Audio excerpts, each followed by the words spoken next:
Science marathon সিরিজের আজকে আমরা day number 4 and day number 4 আমরা কভার আপ করব চ্যাপ্টার 8 আর চ্যাপ্টার 9 ডে পুরো কমপ্লিটলি দুই চ্যাপ্টারে अराउंड 14 মার্কস ক্যারি করে আমরা ফাইনাল এন্ড আই থিংক আমার আশা এই ভিডিও দেখার পরে তুমি দেন এই দুই চ্যাপ্টার থাকিয়া 12 or around marks তুমি তেন পাইবাই and 14 পাইতে পারো আই থিংক যদি পুরাপুরি ঠিকঠাক ভালো করে বুঝো তো লেটস স্টার্ট প্রথমে এই চ্যাপ্টারের আমরা কোন টপিক দেখবো একটা হলো কি আমরা প্রকারণ গুরুত্ব প্রকারণ কিটা আর প্রকারণ গুরুত্ব কিটা যখনই একটা জীব থাকিয়া একটা নতুন একটা অপত্য জীবের নতুন একটা বংশের নতুন একটা জীবর সৃষ্টি হয় তো নতুন জীবের মধ্যে মানে কিটা হয় হুবহু জীব অবিকল জীব সৃষ্টি হয় না তার মাঝে ভিন্নতা থাকে আর ও ভিন্নতারে কিটা হয় আমরা প্রকারণ মানে একটা জীব থেকে আরেকটা জীবের নতুন জীব সৃষ্টি হইলে তার মধ্যে যে নতুন নতুন চরিত্র থাকে ওগুলো কিটা কই আমরা প্রকারণ কই বা আমরা ভিন্নতা কই আমরা এখন যদি জীব একটা যৌন প্রজনন প্রক্রিয়া তখন ভিন্নতা বেশ থাকে আর যদি অযৌন প্রজনন প্রক্রিয়া তো ভিন্নতা অবিকল থাকে অলমোস্ট কিছু কিছু ভিন্নতা থাকে যে একটা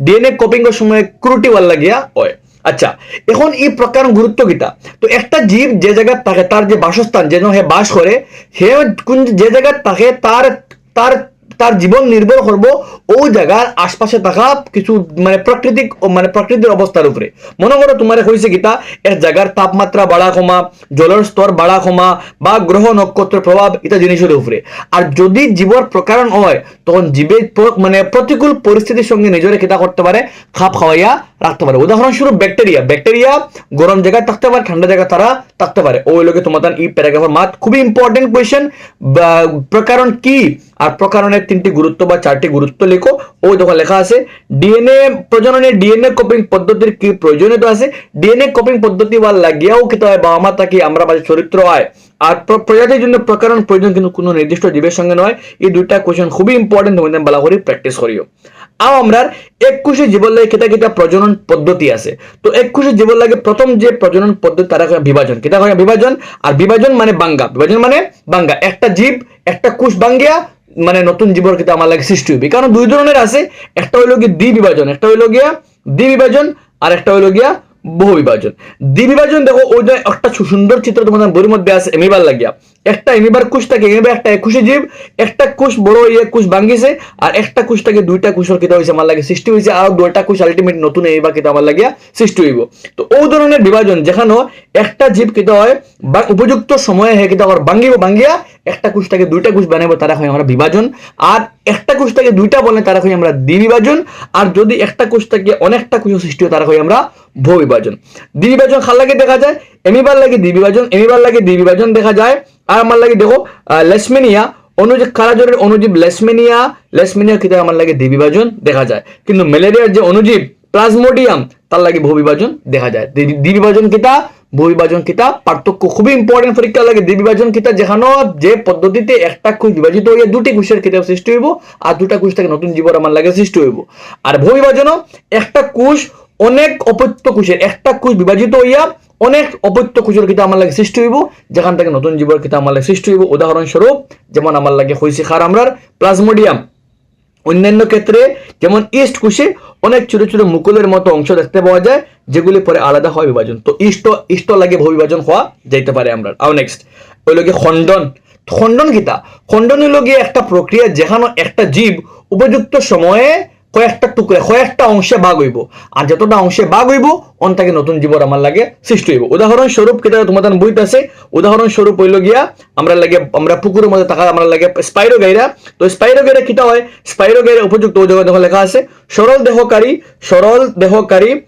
দেহকারী বহুকোষী জীব সরল প্রজনন পদ্ধতি কার্যকর যেমন স্পাইরোগাইরা উপযুক্ত সময়ে খণ্ডন পদ্ধতিতে কিতা হয় উপযুক্ত সময়ে সহজভাবে কয়েকটা ছোট ছোট অংশে বিভক্ত হয় মানে কোষিকটা যে জীব আছে একটা উপযুক্ত সময়ে কয়েকটা ছোট ছোট অংশে বিভক্ত হইব আর এই অংশগুলি নতুন স্পাইরোগাইরাতে পরিণত হয় বা নতুন জীবে কিতাবে পরিণত হয় তো উপযুক্ত সময়ে একটা জীব কয়েকটা অংশে ভাগ হইব আর যতটা অংশে ভাগ হইব আলটিমেটলি অতটাকে নতুন জীবর কিতা আমার লাগিয়া সৃষ্টি হইব উদাহরণস্বরূপ খাল লাগিয়া স্পাইরোগাইরা আমরা লাগে এলা পদ্ধতি খামা লাগবে না আমরা দেহ কোষ দ্বারা গঠিত কোষের সংঘবদ্ধ সমষ্টি কলা দ্বারা গঠিত কলা সমষ্টিত অঙ্গ বনে অঙ্গ মিলে তন্ত্র মিলে জীব তো আমরা এক একটা অঙ্গ আলাদা আলাদা খাম আছে যার লাগে আমরা কেসো এলা খণ্ডন পদ্ধতি খামো লাগে না। আমার হাত কাটি দিলে কিন্তু হাত থেকে নয় আমি বনবুনি, না না।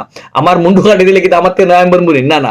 স্পাইরোগেরা থইব তার একটা খণ্ডে ভাগ হইলে নতুন জীবে কিতা পরিণত হইব, কারণ তার দেহর গঠন কিতা সরল, আর দেহ গঠন সরল ভাল লাগিয়া তার এই পদ্ধতি খামো লাগে। কিন্তু আমরা দেহ জটিল, কোষ দ্বারা গঠিত, কোষের সংঘবদ্ধ সমষ্টি কলা, কলায় মিলিয়ে অঙ্গ, অঙ্গে মিলিয়ে তন্ত্র, তন্ত্রে মিলিয়ে জীব, আর বিভিন্ন অঙ্গ দ্বারা গঠিত বিভিন্ন অঙ্গ নির্দিষ্ট কিতা আছে, নির্দিষ্ট স্থানে থাকে, নির্দিষ্ট অঙ্গ নির্দিষ্ট কাজ আছে। তার লাগে সব অঙ্গ এই ধরনের পদ্ধতি আমরা লাগে খামা লাগতো না।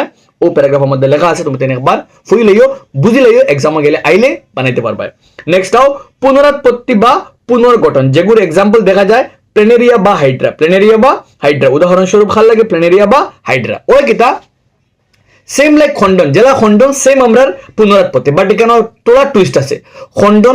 খণ্ডন কেসও কিতা হয়েছিল উপযুক্ত সময়ে সহজভাবে কয়েকটি ছোট ছোট হে তার উপযুক্ত সময়ে কয়েকটা ছোট ছোট অংশে ভাগ হয়ে গেছে। কিন্তু পুনরাৎপত্তি বা পুনর্গঠন জীব তার তার নিজে উপযুক্ত সময়ে নিজে নিজে ভাগ হইতে পারে না। যদি বাইরে তাকিয়া খেও, উদাহরণস্বরূপ প্লেনেরিয়া, আমি একটা প্লেনেরিয়া লইলাম, প্লেনেরিয়া কিতা করলাম আমি কয়েকটা অংশে কিতা করে দিলাম, ভাগ করে দিলাম, 1 2 3 তিনটা অংশে ভাগ করলাম। পরবর্তীতে কিতা হইব, প্রতিটা অংশ থেকে এক একটা নতুন কিতা আমার লাগিয়া, প্রতিটা অংশতে নতুন একটা প্রাণীর আমার লাগিতে হইব গিয়া সৃষ্টি হইব, বুঝা গেছে? তো যখন তারে বাইরে থেকে বাইরের বাহ্যিক কোনো কিছু দিয়ে যখন তারে কোনো জীবে তারে খেও কিতা করলো, খেয়ে প্রাণীর লেজরে খাই দিল, খেয়ে প্রাণীর মাথা খাই দিল, যখন কোনো বাহ্যিক কোনো কারণবশত জীব একটা কিতা হয় ছোট ছোট অংশে কিতা ভাগ হয়, তখন তার অংশ কিতা হইব তাকে নতুন জীবর আমার লাগে সৃষ্টি হবে। কিতা লাগা দেখো, যদি জীবটির দেহের কোনো অংশ কাটা হয় বা ছোট ছোট অংশে বিভক্ত, যদি তারে বাইরে থেকে কাটা বা অংশে ভাগ হয়, এই অংশগুলি একটি জীবের সৃষ্টি করে। উদাহরণস্বরূপ হাইড্রা, প্যাডিরের মতো নিম্ন শ্রেণীর জীব অনেকগুলি ছোট ছোট অংশে কাটা যেতে পারে, প্রত্যেক অংশ একটি নতুন জীবের সৃষ্টি করতে পারে বলে একে পুনরুৎপত্তি বলা হয়। ঠিক আছে? আচ্ছা, এখন পুনরুৎপত্তিরে কিন্তু কিতা হওয়া যায় না, সঠিক প্রজনন হওয়া যায় না, কারণ তার প্রজনন হইতে গেলে বাড়তে, তার সংখ্যা বাড়াইতে গেলে অন্য রূপে নির্ভরশীল, অন্য যদি তারে খাটে বা খণ্ডন করে তখন জীবের সৃষ্টি হয়। ওটার লাগে তারে প্রুফ মানে সত্য প্রজনন বা সঠিক প্রজনন পদ্ধতি হওয়া হয় না, বাট প্রজনন হওয়া হয় কারণ হলো গিয়া একটা থেকে কয়েকটা অঙ্গে ভাগ হয়। তো সঠিক প্রজনন তারে কিন্তু হওয়া হয় না, কারণ নিজে থেকে নতুন জীবন সৃষ্টি করতে পারে না। আর নেক্সট হলো গিয়া মুকুল উদ্গম। মুকুল 2018 মধ্যে আইছে, হাইড্রার মুকুল উদ্গম চিত্র সহ দেখাইতে। তো হাইড্রা একটা সরল দেহ দেখতে পারতায়, হাইড্রা থেকে একটা অংশ বার হইব যেগুলো কই আমরা মুকুল, আরো মুকুল একটা কিন্তু বড় হইয়া আলটিমেট নতুন হাইড্রা বনবো। আর যখন পুরাপুরি উপযুক্ত হইব মাদার অগুতার লগে মাতৃদেহ, যখন পুরা উপযুক্ত হইব মাতৃদেহ তাকে আলাদা হয়ে যাব, ইয়া নতুন হাইড্রা বানাইব। সিম্পল। আবার হাইড্রা একটা পুনরুৎপত্তিও করতে পারে আর মুকুল উদ্গমও করতে পারে। কেটা লেখা দেখো, হাইড্রার মতো প্রাণী মুকুল উদ্গম পদ্ধতি দ্বারা পুনরুৎপত্তি করতে পারে কোষ ব্যবহার করে। হাইড্রাতে নির্দিষ্ট স্থানে বারবার বিভাজিত কোষ দিয়ে একটি মুকুলের মতো আকার বের হয়, আর এই মুকুল বড় হতে শুধু হাইড্রার আকার ধারণ করে এবং পূর্ণ বিকশিত হয় আগলি যায়। ঠিক আছে? একদম সিম্পল কাম। পরে হলো অঙ্গজ প্রজনন। অঙ্গজ প্রজনন বলতে একটা জীবর বর্ধিত অংশ থাকে, নতুন জীব বা একটা উদ্ভিদের বর্ধিত অংশ বলতে পাতা, কাণ্ড আর শিকড়, ওগুন থেকে নতুন উদ্ভিদ বানানি যায়। তো কিছু উদ্ভিদ আছে যেটা কিতা করে, ও দেখো লেখা আছে উপযুক্ত। অনেক উদ্ভিদ আছে যাদের কাণ্ড, শিকড় এবং পাতা উপযুক্ত অবস্থায় বৃদ্ধি পেয়ে নতুন উদ্ভিদের জন্ম হয়। এই পদ্ধতিকে বলা হয় অঙ্গজ প্রজনন। আর কেন কিতা হয়, প্রাণীর মতো যেমন অঙ্গজ প্রজনন মানে প্রাণী কিন্তু অঙ্গজ প্রজনন করতে পারে না, উদ্ভিদের কেসও কিতা অঙ্গজ প্রজননের জন্য এই পদ্ধতি সাধারণত আখ, গোলাপ, আঙ্গুরের ঝাপা কলম বা জোড়া কলম, আখ, গোলাপ, আঙ্গুরের লাগে ঝাপা কলম লাগানি হয় বা জোড়া কলম। আর কিছু কিছু উদ্ভিদ যেমন কলা, কমলা, গোলাপ যেটা কিতা বীজ ধারণ ক্ষমতা হারাইলায় তারা লাগে অঙ্গজ পদ্ধতি খামা, যেটা গাছে বীজ উৎপন্ন করার ক্ষমতা হারাইলায় তারা লাগে অঙ্গজ প্রজনন পদ্ধতি খুবই কার্যকরী। কারণ এতে কিতা হইব গিয়া দুটা সুবিধা, এক হইল গিয়া কিতা অঙ্গজ প্রজননের সুবিধা কিতা ভেজিটেটিভ প্রপাগেশনের সুবিধা কিতা নাম্বার 1 হইব গিয়া এই পদ্ধতি, খুবই ইম্পর্টেন্ট লাইন, তোমাদের ভালো করে বুঝিও। এই পদ্ধতির সুবিধা হলো এই ক্ষেত্রে নতুন জন্ম নেয় উদ্ভিদ জিনগতভাবে মাতৃ উদ্ভিদের সাদৃশ্য এবং একই যে উদ্ভিদ জন্ম নেবে একটা যে মাদার থেকে যে মাতৃ থেকে জন্ম হয়েছে হগুর অবিকল দেখতে হইবে সেম বৈশিষ্ট্যওয়ালা থাকবো। এট দ্য সেম টাইম এই পদ্ধতিতে কিতা করা যায়, যেটা জীবে বীজ ধারণ করার ক্ষমতা হারাই লাইছে তাকে নতুন গাছ সৃষ্টি করা যায়। ও প্যারাগ্রাফ কিছু কিছু উদ্ভিদ যেমন কলা, কমলা, গোলাপ ইত্যাদি বীজ ধারণ করার ক্ষমতা হারিয়ে ফেলে, তখন অঙ্গজ পদ্ধতিতে এই উদ্ভিদ প্রজনন করে, যেটা উদ্ভিদে বীজ ধারণ করার ক্ষমতা আড়াইলে তারা লাগে অঙ্গজ প্রজনন পদ্ধতি খুবই গুরুত্বপূর্ণ। তো অঙ্গজ প্রজনন পদ্ধতি কাকে বলে? ফার্স্ট লাইন, অনেক উদ্ভিদ আছে যেমন কাণ্ড, শিকড় এবং পাতা উপযুক্ত অবস্থায় বৃদ্ধি পেয়ে নতুন উদ্ভিদের জন্ম নেয়, এই পদ্ধতিকে বলা হয় অঙ্গজ প্রজনন। আর এই প্রজনন পদ্ধতির কিতা কিতা বালা জিনিস হইল দুইটা জিনিস, এগুলো গিয়া এই পদ্ধতিতে যেটা উদ্ভিদ বীজ ধারণ করার ক্ষমতা আর তারা নতুন উদ্ভিদ বানানো যায়। আর 2 নম্বর, যে গাছ জন্ম নেবে একটা পুরাপুরি অভিজ্ঞতা হওয়া আমার তার মাতৃদেহ লাগা পুরাপুরি সেম থাকবো। নেক্সট, কলাকর্ষণ পদ্ধতি কিতা? এগেন ভেরি ভেরি ইম্পর্টেন্ট, তোমার টিকা হইতে পারে কলাকর্ষণ পদ্ধতি ব্যাখ্যা করো। আর পাতা থেকে জন্মানো একটা তোমার লাগে পাথরকুচি পাতা, তুমি একদম সিম্পল একটা। তো কলাকর্ষণ কিতা? মনে করো একটা উদ্ভিদের বর্ধিত অংশ থেকে একটা ছোট টুকরো আনলাম, আলি একটা মিডিয়া ওলা একটা মিডিয়া থাকে যেগুলো বড় ক্লাস ভাইবা তুমি সায়েন্স লেভেলের পেট্রি ডিশ মিডিয়া কয়, মিডিয়ার মধ্যে আমরা টুকরা রাখলাম আনিয়া, টুকরা একটা যখন মিডিয়াতে রাখবো আমি তারা খানি দিমু, তখন ওই যে টুকরা গাছের যে অংশ ওটা খেতে হইব দৃঢ় বিভাজিত, মানে তীব্র বিভাজিত হইব কোষগুলি। আর তীব্র বিভাজিত হওয়ার মানে একটা বানাইব কেলাস, কেটা বানাইব একটা অঙ্গ বানাইব কেলাস। আর কেলাস ওটারে নিয়ে যখন হে পুরা বড় কেলাস বনে গেছে তখন আমরা নিয়ে অন্য একটা মিডিয়ার মধ্যে নিয়ে আমরা ডালবো, যেখানে আমরা উদ্ভিদ হরমোন দিব। আমরা হরমোনের প্রভাবে তখন যে কেলাস একটা বিভাজিত হইয়া অনেকটা ছোট ছোট কিন্তু আমার গাছ সৃষ্টি করবো। যখন গাছ বড় হইব তখন আমরা এটা নিয়ে লাগাইমু, আমরা এনতে গিয়া কম সময়ে খুব বেশি পরিমাণে গাছ ফাইতে পারি আমরা। তো কিতা কইছে দেখো, তোমাদের বইত লেখা আছে, তুমি বালা করে পড়িও। কলাকর্ষণ পদ্ধতি কোন উদ্ভিদের বেড়ে ওঠা প্রান্ত, যেটা বৃদ্ধি পাওয়া প্রান্ত, মনে করো পাতা, মনে করো কাণ্ড, মনে করো শিকড়, থেকে কোষ আলাদা করে কলা সংগ্রহ করে নতুন উদ্ভিদ সৃষ্টি করা। পদ্ধতির সংজ্ঞা কলাকর্ষণ কি ওদের লেখতে পারবে। কোন কোষগুলি কোন কৃত্রিম কর্ষণ মাধ্যমে রাখা হয়, সেখানে কোষগুলি দ্রুত বিভাজিত হয়, কোষের পিণ্ড বা কেলাস সৃষ্টি করে। এই পিণ্ডকে বা কেলাসকে অন্য একটি হরমোন থেকে মাধ্যমে রাখা হয়, এই হরমোন বৃদ্ধি এবং অঙ্গের বিকাশ সাহায্য করে। এই মাধ্যমে কোষ থেকে ছোট ছোট চারা বের হয় এবং চারাগুলি যে মাটিতে পুঁতে দিলে নতুন উদ্ভিদ জন্ম নেয়। কিতা বৈশিষ্ট্য? এই পদ্ধতি ব্যবহার করে মাতৃকোষ থেকে অনেক রোগবিহীন উদ্ভিদ পাওয়া যায়, 1 নম্বর বৈশিষ্ট্য। আর এই পদ্ধতি সাধারণত পাতাবাহার গাছ সৃষ্টি করতে ব্যবহৃত হয়, যেটা আমরা ডেকোরেটিং প্ল্যান্ট বানাইতে ইউজ করা হয়। লাস্ট হলো রেণু গঠন। তো কয়টা পদ্ধতি পাইলে? ফার্স্টে পাইলে বিভাজন, পরে পাইলে খণ্ডন, পরে পাইলে আমার পুনরুৎপত্তি, পরে পাইলে মুকুল উদ্গম, পরে পাইলে আমার লাগিয়া অঙ্গজ প্রজনন, পাইলে কলাকর্ষণ এক ধরনের অঙ্গজ প্রজনন, আর এখন পাইলে রেণু গঠন। তো কিতা হয় মানে রেণু গঠন কিতা হয়? কিছু কিছু উদ্ভিদ মনে করো যেমন রাইজোবাস হাইফি হলো প্রজনন অঙ্গ নয়, হাইফি প্রজনন অঙ্গ নয়। মাথাত ও যেন বল দেখা ওগুলো কই আমরা রেণুস্থলে, কিতা কই আমরা। আবার ছোট ছোট কাঠির মাথায় ও যে কাঠি দেখায়, কাঠির মাথায় গুলগুল ও যে গুলগুল দেখায়, গুলগুল গঠন প্রজনন জড়িত। এই গুলগুল গঠন হলো রেণুস্থলী। এগুলো কিতা ও যে গুলগুল অঙ্গ ও যে এগুলো তো হয় রেণুস্থলী। আর এগুন ওলা বল লাইক থাকে, এগুলো ভিতরে খেয়ে থাকে রেণু থাকে, ভিতরে খেয়ে থাকে রেণু, ওগুলো হয় রেণুস্থলী। ওগুলো লাগে প্রজনন অঙ্গ, ওগুলোর ভিতরে খেয়ে থাকে রেণু থাকে। আবার কিতা হয় এই ও রেণুগুণ যখন কিতা হইব পূর্ণ, যখন রেণুগুণ ভিতরে পূর্ণতা হইব ওটা ফাটিয়ে গিয়ে রেণুগুণ গে ফলবো, যেন ফলবন থেকে নতুন জীবন আমার লাগে সৃষ্টি হইব। কিতা কইছে দেখো লেখা আছে, এই গুলগুল গঠনগুলো হতো রেণুস্থলী, এগুলোর মধ্যে রেণু থাকে। এই রেণু নতুন রাইজোভাসে পরিণত হয়। এই রেণুগুলি মোটা আবরণ দ্বারা আবৃত। এই আবরণগুলি রেণুগুলি সুরক্ষিত করে যতদিন না পর্যন্ত রেণুগুলি কোনো বেজা জায়গায় স্পর্শ পায়, সেই রেণুগুলি থেকে নতুন উদ্ভিদ জন্ম নেয়, অগুণ ভিতরে পূর্ণতা প্রাপ্ত হয়। আর যখন উপযুক্ত কন্ডিশন পাইব তখন হেয়ন থেকে গিয়া রেণুস্থলী ফাটিব, রেণু গিয়া ফলব, যেন গিয়া ফলবন থেকে নতুন উদ্ভিদ জন্ম। কোনটা উদ্ভিদ? রেণু আমার লাগে রাইজোভাস জন্ম হইব। ঠিক আছে। আর এখন আমার লাগিয়া যৌন প্রজনন গুরুত্ব এখানে তোমাদের ফললে প্যারাগ্রাফ ফললে ফাইলে বা মতন লাগে খেতে লাগে গুরুত্বপূর্ণ। আমরা যে টপিক গুরুত্বপূর্ণ হলো গিয়া সপুষ্পক উদ্ভিদের যৌন প্রজনন, ফুলের লাগে যৌন প্রজনন পদ্ধতি। আর ফুলের লাগে প্রজনন পদ্ধতির মাতো আইলে সবার আগে জানতে লাগবো এই চিত্র একটা খুবই ইম্পর্টেন্ট, ফুলের গঠন। তো ফুলের গঠন আগে দুই ধরনের ফুল আছে, একলিঙ্গি ফুল আর উভয়লিঙ্গি ফুল। আর ফুলের কিতা অঙ্গঠন আছে সবার আগে দেখো, একটা ফুলের মেইন অঙ্গ সাইডটা এগুলো লাগে বৃতি, পাপড়ি, পুংকেশর, গর্ভকেশর। বৃতি ও যেগুলো নিচে সবুজ অংশ, আর ও যেগুলো লাল এগুলো কই আমরা পাপড়ি। ঠিক আছে। আর ও যেগুলো অংশ ওগুলো কই আমরা গর্ভকেশর। আর ও যেগুলো অংশগুলো কই আমরা পুংকেশর। কেটা কই আমরা পুংকেশর। তো একটা ফুলের মধ্যে কয়টা 6টা অংশ? বৃতি, পাপড়ি, পুংকেশর আর গর্ভকেশর হলো 4টি প্রধান অংশ। এর মধ্যে পুংকেশর হলো পুরুষ জনন অঙ্গ আর গর্ভকেশর হলো স্ত্রী জনন অঙ্গ। একই ফুলের পুংকেশর এবং গর্ভকেশর হলো প্রজনন অঙ্গ, যার ভিতরে জনন কোষ থাকে। আর জনন কোষ মানে পুংকেশরের ভিতরে পুরুষ জনন কোষ থাকে, আর গর্ভকেশরের মধ্যে আমরা স্ত্রী জনন কোষ থাকে। তো কিছু কিছু ফুলের মধ্যে কিতা থাকে, ফুল একলিঙ্গি হতে পারে বা যার মধ্যে শুধুমাত্র পুংকেশর বা গর্ভকেশর থাকবো। আবার ফুল কিতা হইতে পারে, উভয়লিঙ্গি হইতে পারে, যার মধ্যে পুংকেশর গর্ভকেশর 2টা থাকে। মনে করো জবা আমার লাগে সরিষা।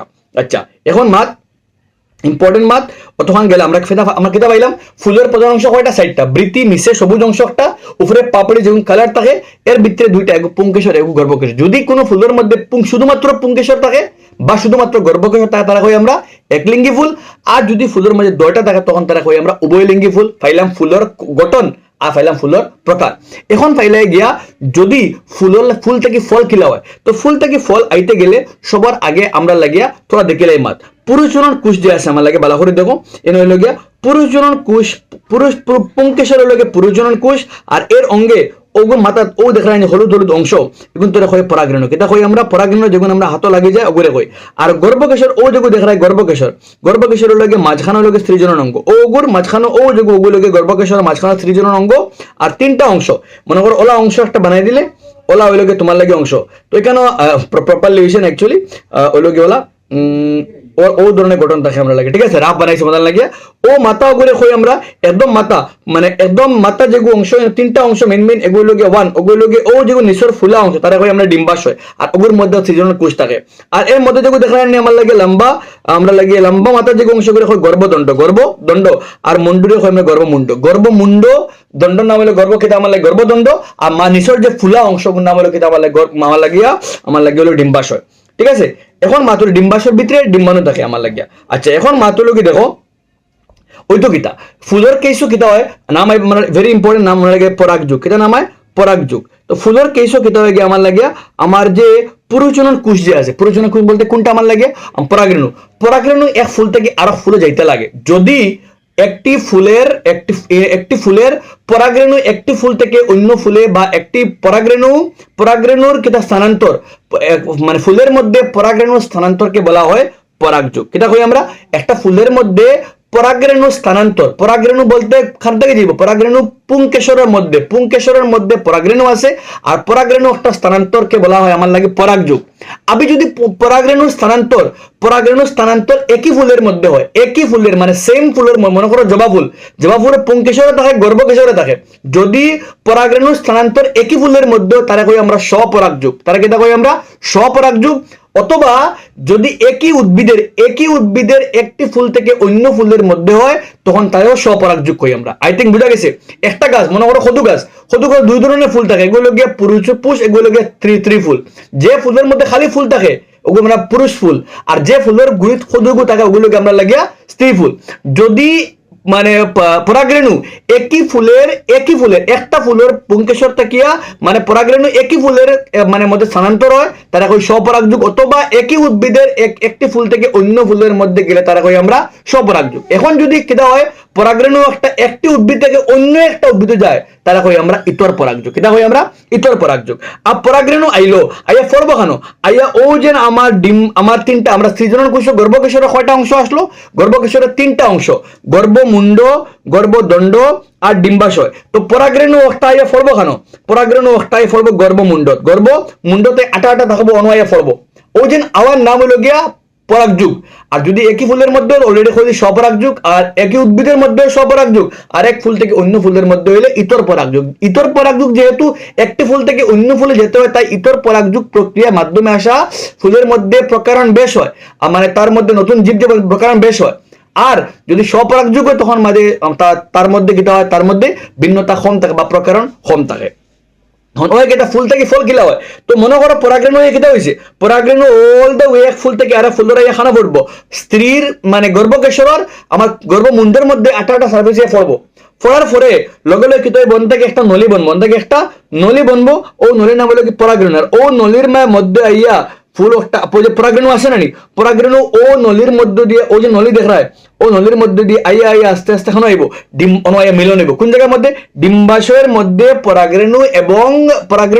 পরাগরেণু আর ডিম্বাশয়ের মধ্যে কি আছে ডিম্বাণু আছে তো পরাগরেণু এবং ডিম্বাণুর মধ্যে মিলন এগুলো কই আমরা নিষেচন কিটা কই আমরা নিষেচন যে প্রক্রিয়ার মধ্যে পুরুষজনন কোষ অর্থাৎ পরাগরেণু আর স্ত্রীজনন কোষ অর্থাৎ ডিম্বাণু মিলন তারা কই আমরা নিষেচন আর নিষেচনের ফলে কিটা হইব কি আমার ভালো করে বুঝো নিষেচনের ফলে ও যেন ভিতরে ডিম্বাণু আছে ওগুন বনবো আমার লাগে বীজ কিটা বনবো গে বীজ বীজ আর ও যে ডিম্বাশয় আছে ওটা বনবো আমার লাগে ফল, বুঝা গেছে? তো ফুলা অংশ বনবো আমার লাগে ফল, আর ভিতরে যে ডিম্বাণু আছে সব বনবো আমার লাগে কিতা বীজ। তো তোমার ও প্যারাগ্রাফের মধ্যে সুন্দর দেখুন লেখা আছে, যখন নিষেচন হইব পরে যোজন কোষ্ঠী বারবার বিভাজিত হইব আর ডিম্বাণুর ভিতরে ভ্রূণ বনবো। ডিম্বাণু তার চারপাশ শক্ত আবরণ বিকশিত করে এবং বীজে পরিণত হয় আর ডিম্বাশয় দ্রুত বৃদ্ধি পায় ও ফলের সৃষ্টি করে। এখন হলো গিয়া যখন ওজন ডিম্বাণু বনছে উপযুক্ত কোন উদ্ভিদের বীজ সৃষ্টি করার সুবিধা, ও দেখো বীজ ভবিষ্যৎ বীজের মধ্যে ভবিষ্যৎ উদ্ভিদ থাকে, বীজে ভবিষ্যতের উদ্ভিদ ভ্রূণ থাকে, যে ভ্রূণ উপযুক্ত অবস্থা পেলে ছাড়া পরিণত হয় এই পদ্ধতিকে বলা অঙ্কুরণ। কোন এক্সামের 2022-23 মধ্যে আইছে অঙ্কুরণ গীতা।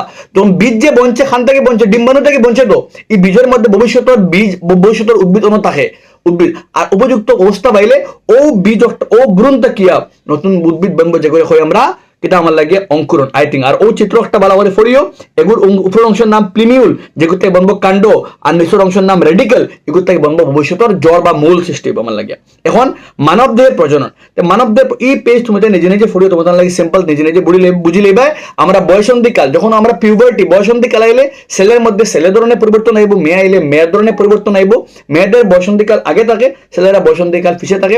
আর কিছু কিছু চরিত্র মেয়ে ছেলে দুজনের মধ্যে কমন, কিছু কিছু চরিত্র মেয়ের মধ্যে মেয়ে ধরনের পরিবর্তন আইব আর ছেলে এলে ছেলে ধরনের পরিবর্তন আইব। যখন তোমার লাগিয়া একদম সিম্পল ভাষায় লেখা আছে, নিজে নিজে পড়লে ফাইলিবে। এখন দেখো এই বয়সের মধ্যে ওজন বয়স যখন আমাদের শরীরে সাধারণত বৃদ্ধি হার কমে যায়, তখন প্রজনন কলার পূর্ণাঙ্গতা প্রাপ্তি আরম্ভ হয়। বয়সন্ধির এই সময়কে বলা হয় যৌবন আরম্ভ বা আমার পিউবার্টি হয়। এই সময়ের কেসও কিতা আমার লাগিয়া আমি খালি ফিজিক্যাল আমার লাগে ডেভেলপমেন্ট হয় না, আমার মেন্টালিও কিতা ডেভেলপমেন্ট হয়, আমার মাঝে হরমোনাল চেঞ্জেস হয়, আমার লাগে হরমোনের পরিবর্তন হয়, বডির মধ্যে বিভিন্ন ধরনের পরিবর্তন, আমি ইমোশনালি অ্যাওয়্যার হয়ে যাদা। তো তুমি তেন ফললে ফাইলি ভাই, আর সবার পরিবর্তন সেম না। তোমার লগে একজন দেখবা তোমার থেকে বড় সে বেশি বড় সড়, আর তুমি আবার ছোট রইছো, ডাজন্ট মিন তুমি ওয়ারি করতে না। তোমার লগে তোমার বডি, তোমার জেনেটিক্স, তোমার বংশগতি আলাগ, তার বংশগতি আলাগ, তোমার বৃদ্ধি আলাগ, তার বৃদ্ধি আলাগ। তো নিজের লইয়া মানে ইতা লইয়া মানে ওয়ারি করা যায় না, নিজের ডেভেলপমেন্ট নিজের প্রোগ্রেসের উপরে ধ্যান তো নিজে আচ্ছা বনার ট্রাই করো, আচ্ছা বনবাই। এখন তোমার লাগে চিত্র দুইটা, তোমার লাগে ভেরি ভেরি ইম্পর্টেন্ট। মহিলার প্রজনন তন্ত্র চিত্র ভালো করে প্র্যাকটিস করবা, আর পুরুষ প্রজনন তন্ত্র চিত্র রাখো মা এক্সামও, বাট মহিলা প্রজনন তন্ত্র চিত্র কিন্তু খুবই ইম্পর্টেন্ট, ভালো করে প্র্যাকটিস করো। দুইটা অঙ্ক লেটস ডিসকাস। সবার আগে পুরুষ প্রজনন তন্ত্র, আর পুরুষ প্রজনন তন্ত্রের মধ্যে সবার আগে দেখাই নি আমার লাগে ও যে মানে পুরুষ দেহর বাইরের মধ্যে কিতা আছে আমরা লাগে শুক্রাশয়, কিতা আছে আমরা লাগে পুরুষ দেহর বডির বাইরে একটা অংশ থাকে যেগুলো হয় শুক্রতলি, কিতা কই আমরা শুক্রতলি। আর ও শুক্রতলির মধ্যে খেয়ে থাকে আমরা দুইটা শুক্রাশয় থাকে। পুরুষ মনে করো পুরুষ দেহ একটা আছে, ভালো করে বুঝার ট্রাই করিও। আর পুরুষ দেহ আছে, আর পুরুষ দেহর বারে শরীরের বারে কিতা একটা থলির নিয়ে একটা থলির নিয়ে আকৃতি যারা হই আমরা শুক্রতলি। আর শুক্রতলির মধ্যে খেতে আছে আমরা লাগে শুক্রতলির মধ্যে দুইটা কিতা আছে শুক্রাশয় আছে, আর ও দুইটা শুক্রাশয় কিতা বানায় আমার লাগে পুরুষ জনের কোষ অর্থাৎ শুক্রাণু বানায়, কিতা বানায় শুক্রাণু বানায়। আর শুক্রাণু বানানোর পরে কিতা হইব, এই শুক্রাণুর এখান থেকে বহন করিয়া আনার দায়িত্ব লগে শুক্রবাহী নলী, কার কাম হইল গিয়া শুক্রবাহী নলিয়ে কিতা করে আমার শুক্রাণুরে কিতা করে বহন করি আনার সময় দুইটা গ্রন্থি খুবই গুরুত্বপূর্ণ ভূমিকা পালন করে। ও দেখায় এগুলো সেমিনাল ভেসিকেল, আর এগুলো প্রস্টেট গ্রন্থি, এগুলো শুক্রাদার, আর এগুলো শুক্রাদার, আর এগুলো প্রস্টেট গ্রন্থি। শুক্রাদার আর প্রস্টেট গ্রন্থি এই দুইটা গ্রন্থিতে কিছু দ্রব্য কিতা ক্ষরণ হয়, কিছু পদার্থ নিঃসরণ হয়, আর ও পদার্থ আইয়ে আমার শুক্রাণুর লগে মিলার পরে এই দ্রব্য কিতা করে আমার শুক্রাণুরে কিতা করে শুক্রাণুরে আমার সয়াফেরাত বা আমার ওগুলো পুষ্টি যোগাইতে কিতা করে সাহায্য করে। পরে শুক্রাণু একটা কিতা হইব আমার যে শুক্রাণু বনছে আমার শুক্রতলি থেকে একটা ও পথে দিয়ে আইয়া শরীর থেকে নির্গত হইব। ঠিক আছে, এই নির্গত হওয়ার সময় কিন্তু শুক্রাণু একটা বাঁচিব 2-3 দিন। এই বাঁচার যে সময় তারা বাঁচাইতে সাহায্য করবো আমার ও যেন প্রস্টেট গ্রন্থি আর শুক্রদার থেকে নির্গত যে দ্রব্য, ভেরি ভেরি ইম্পর্টেন্ট। দুটার ভূমিকা কিতা এক্সামের মধ্যে আয়। আর মনে রাখবাই এই শুক্রদার একটা শরীর শুক্রতলি একটা বাইরে থাকে, কারণ হইল গিয়া শুক্রাশয় যে আছে আমরা টেস্টিস যে আছে শুক্রাশয়ে শুক্রাণু বানাইতে গেলে তাপমাত্রা কিন্তু শরীর থেকে কম লাগে, তার লাগে একটা শরীরের বাইরে থাকে। তোমাদের ও প্যারাগ্রাফের মধ্যে আছে উৎপন্ন হওয়া শুক্রাণু শুক্রবাহী নলী দ্বারা বাহিত হয়। শুক্রবাহী নলী মূত্রাশয় থেকে আগত নলীর সঙ্গে মিলিত হয়, মানে পুরুষ দেহের মধ্যে যে পথে দিয়ে আমরা বডি থেকে ইউরিন যায় সেম পথে দিয়ে আমরা শুক্রাণু কিতাও নির্গত হয়। আর মা তুলুকে দেখো যখন আমরা হয় কিতা নলি শুক্রাণু এবং মূত্র বহন করে মূত্রনালী, দুইটারে বহন করে আর মূত্রনালী আনে। আর শুক্রবাহী নলীর পাশাপাশি প্রস্টেট গ্রন্থি আর শুক্রাধার থাকে। এই গ্রন্থিগুলো হরমোন বা রস নিঃসরণ করে, যার ফলে শুক্রাণু গতি সুবিধাজনক বা সহল হয়। ও দ্রব্য আবার লাগিয়া দ্রব্য নিঃসরণ করে, যার লাগে শুক্রাণু চলাচল করতে পারে বা তার গতি কিতা হয় সহজ হয় এবং পুষ্টি পায়। শুক্রাণু ক্ষুদ্র আকারের হয় এবং এর ফলে জিনগত সাহায্যে সৃজনক কোষের নিকটে যেতে পারে, চলাফেরা করতে পারে এবং সৃজনক কোষের নিকটে যেতে পারে, কারণ সৃজনক কোষে চলাফেরা করতে পারে না। আই থিঙ্ক তোমার জানলে তোমার লাগে সাফিসিয়েন্ট আপকামিং এক্সাম্পল লাগিয়া। আবার এখন স্ত্রী প্রজনন তন্ত্র। স্ত্রী প্রজনন তন্ত্র আইলে সবার আগে যারা পুরুষের কিছু কিতা শুক্রাশয় আছে, তো পুরুষের লাগে কিতা মানে স্ত্রীর লাগে কিতা দুইটা কিতা আছে, ডিম্বাশয় আছে। আর ডিম্বাশয় থেকে বাড়াইব ডিম্বাণু, সে বাড়াইব ডিম্বাশয় থেকে ডিম্বাণু বাড়ায়। আর দুইটা আছে আমার লাগে, একটা লাগে ডাইনদারও শুক্রাশয়, সরি ডিম্বাশয়, একটা বামদারও শুক্রাশয়। যখন কোনো মহিলার কেস প্রথম মনে করো একটা লেফট, একটা মনে করো রাইট, প্রথম জীবনের প্রথম আমার লাগে প্রথম যদি কিতা প্রথম ডিম্বাশয় থেকে ডিম্বাণু বা লেফট থেকে পরবর্তী বাড়াইব রাইট থেকে, তো লেফট রাইট করিয়া একটা ডিম্বাণু বাড়াইব খান থেকে ডিম্বাশয় থেকে। আবার পরে ডিম্বাশয় থেকে ডিম্বাণু বাড়াইব এবং খানো ও ফতর মধ্যে আইব, এগুলো কই আমরা ফেলোপিয়ান টিউব, কিতা কই ফেলোপিয়ান টিউব বা ফেলোপিয়ান নলী। আর ও যেন ডিম্বাশয় থেকে ডিম্বাণু বাড়ানোর পরে ফেলোপিয়ান নলীর মধ্যে যে সময় এগুলো কই আমরা ওভিউলেশন, কিতা কই আমরা ওভিউলেশনের সময় আমরা কই আমরা। আচ্ছা, এখন যদি কিতা হয় ও সময়ের মধ্যে কিতা হয়, যখন আমরা ডিম্বাণু একটা ও জায়গার মধ্যে আইলো, মনে করো আমার ও জায়গার মধ্যে আইলো, ও সময়ের মধ্যে যদি কিতা হয় কোনো পুরুষের সঙ্গে কিতা মিলন হয়, তো ওইব কিতা দেখো পুরুষের মধ্যে মিলন হলে কিতা হইবে গিয়া শুক্রাণু প্রবেশ করবো। শুক্রাণু গিয়া আলটিমেট শুক্রাণু এই পথে গিয়া খার লগে মিলবো, গিয়া ডিম্বাণু লগে মিলবো, মিলার নাম নিষেচন। আর নিষেচন হওয়ার পরে এখানে কোষ একটা দ্রুত বিভাজন ইয়া বনবো কিতা জনন কোষ।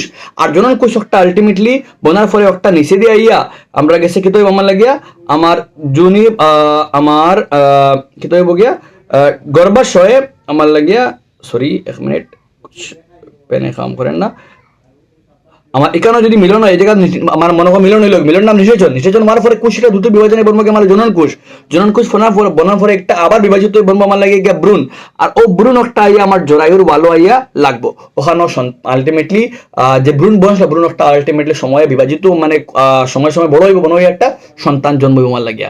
এই সময়ের মধ্যে এই যে সময় সন্তানটা কিতা যে মা যে খানি খাইব একটা সন্তানের মধ্যে যাইব কার মধ্যে প্লেসেন্টা দিয়ে, কার মধ্যে দিয়া প্লেসেন্টার মাধ্যমে দিয়া মা শরীর থেকে অক্সিজেন আমার লাগে খাদ্য সব মা শরীর থেকে সন্তানের মধ্যে যাইব।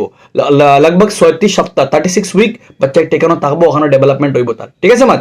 আচ্ছা, তোমার লাগে ইন শর্ট আমি বুঝাই দিয়ার, বিকজ বহুত বড় টপিক, ইন শর্ট কভার করিয়ার। এখন ওইটো কিতা কারণ হইল গিয়া তোমার এই সময় যদি কিতা মিলন হয় না, তো কিতা হইব যে ডিম্বাণু যদি কোনো শুক্রাণুর লগে মিলন হয় না, তো কিতা হয় তোমার আই থিঙ্ক এক্সপ্লেন করে দিছি আমি প্যারাগ্রাফ পড়লে তুমি ফাইলি পাই গিয়া পুরাপুরি। যদি মিলন না হয় তো কিতা হইব, যদি মিলন না হয় তো কিতা হইব, যদি ডিম্বাণু নিষেচিত না হয় তবে একদিন বেঁচে থাকে, যেহেতু ডিম্বাশয় প্রত্যেক মাসে একটি ডিম্বাণু ছাড়া জরায়ুর প্রত্যেক মাসে একটি নিষেচিত ডিম্বাণু পাওয়ার জন্য নিজেকে প্রস্তুত করে, ভিতরের স্তর মোটা স্পঞ্জি হয়। যদি ডিম্বাণু নিষেচিত না হয় তবে ভ্রূণের পুষ্টির জন্য প্রয়োজন হয়। যদি ডিম্বাণু নিষেচিত হয় ভ্রূণের জন্ম না হয় তবে জরায়ুর এই স্তরে আর প্রয়োজন নাই। ও যেন জরায়ুর যে স্তর বনছে খাল লাগিয়া ও ভ্রূণগুলো রাখার লাগিয়া এই স্তরের তো প্রয়োজন নাই, তো এই স্তর একটা ফুরা জুনিপদ দিয়ে ফুরা বাড়ে যারা হই আমরা আমার লাগিয়া যারা হই আমার মাসিক চক্র, কিতা হই আমরা মাসিক চক্র বা মেনস্ট্রুয়াল সাইকেল। আর লগে লগে কিন্তু এই স্তরটি ধীরে ধীরে ভেঙে যায় এবং জুনিপদ দিয়ে রক্ত এবং মিউকাস হিসাবে বের হয়, যারা হই আমরা মাসিক ঋতুচক্র বা আমরা মেনস্ট্রুয়াল সাইকেল হই আমরা। এই চক্র সাধারণত 2 থেকে 8 দিন পর্যন্ত চলে এবং প্রত্যেক মাসে একবার হয়। কারণ হলো প্রত্যেক মাসে একবার ও ডিম্বাশয় থেকে ডিম্বাণু বাড়াইব, এই মাসক গেল পর মাসক ও ডিম্বাশয় থেকে ডিম্বাণু বাড়াইব, ঠিক আছে। এখন মাতুল গিয়া যদি আমরা এখন নেক্সট টপিক হলো প্রজনন স্বাস্থ্য কিতা শারীরিক বৃদ্ধি হলে যৌন সম্পর্ক পরিপূর্ণতা আসে তা কোনো মানে নাই। শারীরিক বৃদ্ধি হলে যৌন মিলন হয়, বাচ্চা জন্ম দিতে হয়, বাচ্চা পালন করতে পারবে তা নিশ্চয় নয়, কারণ এই দায়িত্ব নেওয়ার জন্য মন শরীর ও মন উপযুক্ত হয়েছে কিনা তা বুঝতে হবে। তো আমরা বোধ কারণবশত আমরা সমাজও আমরা বোধ প্রচা আছে কম বয়স কিনা বিয়া দিলেন কম বয়স বিয়া হয়ে যায়। তো বাচ্চা তো মানে একজন মেয়ের শরীর তো কিতা হইলো ফিজিক্যালি বাচ্চা একটা বহন করার লাগে রেডি হইলো, কিন্তু মানসিকভাবে কিতা নাই রেডি নাই। কোনো সময় পারিবারিক প্রেশার, কোনো সময় সমাজের প্রেশার, বহুত জনের সন্তানের জন্ম দিলে কিন্তু এই যে বহন করতো একজন মেয়ের জন্য। তো বিভিন্ন ধরনের খালি এই জিনিস নাই, বিভিন্ন ধরনের যৌন সংক্রামক রোগও কিতা হইতে পারে, ট্রান্সফার হইতে পারে যখন যৌন মিলন হয়। মনে করো তোমার লাগে বইয়ের মধ্যে আছে ব্যাকটেরিয়া জনিত আছে, তোমার লাগে ভাইরাস জনিত আছে ওয়ার্ট আর HIV AIDS, আর ভাইরাস জনিত আছে গনোরিয়া আর সিফিলিস ইটা রোগ কিতা হইতে পারে একজন পুরুষ থেকে স্ত্রীর মধ্যে বা স্ত্রী থেকে পুরুষের মধ্যে কিতা হইতে পারে ট্রান্সফার হইতে পারে, যেগুলো খুবই ক্ষতিকারক রোগ।